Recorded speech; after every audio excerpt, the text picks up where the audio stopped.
వినాయక చవితి పూజలో దర్భా గడ్డికి విశేష ప్రాముఖ్యత. గణపతిని దర్భలతో ఎందుకు పూజిస్తారంటే, వినాయక చవితి హిందువుల ప్రధాన పండుగ. దీనిని గణేశుడి పుట్టినరోజుగా జరుపుకుంటారు. ఈ పండుగ హిందూ క్యాలెండర్లో భాద్రపద మాసం శుక్లపక్షంలో చతుర్థి తిథిలో వస్తుంది. ఈ పండుగ సాధారణంగా ఆగస్టు లేదా సెప్టెంబర్ నెలలో వస్తుంది. వినాయక చవితి ముగింపులో అంటే 10వ రోజున అనంత చతుర్దశి రోజున గణపతి నిమజ్జనం చేస్తారు. ఈ రోజున భక్తులు గణపతి విగ్రహాన్ని నీటిలో నిమజ్జనం చేసి వచ్చే ఏడాది మళ్లీ తిరిగి రమ్మనమని గణేశుడిని ప్రార్థిస్తారు. హిందూ మత విశ్వాసాల ప్రకారం గణేశుని ఆరాధనలో దర్భా గడ్డికి చాలా ప్రాముఖ్యత ఉంది. దర్భలు లేని గణేశుని ఆరాధన అసంపూర్ణంగా పరిగణించబడుతుంది. దర్భలను నైవేద్యంగా సమర్పించడం వలన జీవితంలోని అన్ని అడ్డంకులు తొలగిపోతాయని విశ్వాసం. వినాయక చవితి సందర్భంగా వినాయక చవితి పూజలో దర్భలను ఎందుకు సమర్పిస్తారో ఈ రోజు తెలుసుకుందాం. వినాయక చవితి ఎప్పుడు? వేద పంచాంగం ప్రకారం ఈ సంవత్సరం భాద్రపద మాసంలోని శుక్లపక్ష చతుర్థి తిథి సెప్టెంబర్ 6వ తేదీ మధ్యాహ్నం 3:01 ప్రారంభమవుతుంది.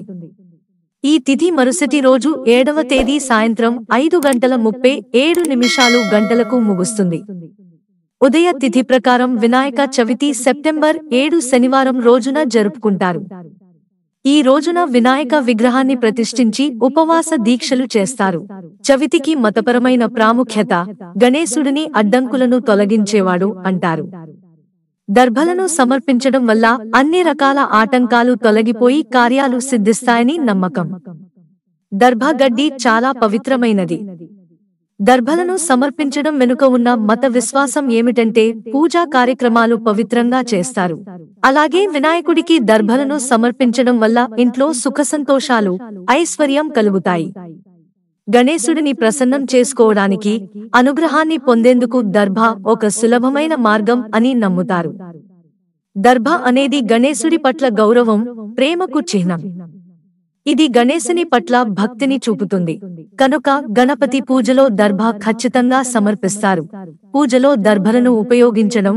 హిందూ విశ్వాసం ప్రకారం గణేశుడికి దర్భలను సమర్పించడం ద్వారా కష్టాలు తొలగిపోతాయి, అన్ని కార్యాలు నెరవేరుతాయి. అలాగే ఏదైనా శుభకార్యం చేసే ముందు ఇంటి ప్రధాన ద్వారం వద్ద దర్భలను పెడితే పాజిటివ్ ఎనర్జీ వస్తుంది. ఇంటి చుట్టూ దర్భలను పెట్టడం వలన ప్రతికూల శక్తి కూడా తొలగిపోతుందని నమ్ముతారు. గణేశుడికి దర్భలను సమర్పించడం వెనుక పురాణ కథలున్నాయి. ఒక పురాణం ప్రకారం పురాతన కాలంలో అనలాసురుడు అనే రాక్షసుడు ఉండేవాడు.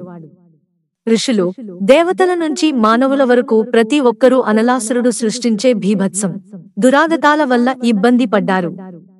అందరినీ తీవ్రంగా ఇబ్బంది పడ్డారు. అటువంటి పరిస్థితిలో దేవతలందరూ శివుని వద్దకు చేరుకుని రాక్షసుడి దుశ్చర్యల గురించి చెప్పారు. ఈ రాక్షసుడి నుంచి తమని రక్షించమని నీ దేవుడిని ప్రార్థించాడు. దీంతో పరమశివుడు అనలాసురుడు అనే రాక్షసుడిని గణేశుడు మాత్రమే నాశనం చేయగలడని చెప్పాడు. దీని తరువాత దేవతలందరూ కలిసి వినాయకుడిని ప్రార్థించారు. రాక్షస సంహారం కోసం అభ్యర్థించారు. అప్పుడు గణేశుడు రాక్షసుడి వద్దకు చేరుకుని అనలాసురుడిని మింగేశాడు. అలా రాక్షసుడిని మింగిన తర్వాత గణపతి గుండెల్లో మంట మొదలైంది.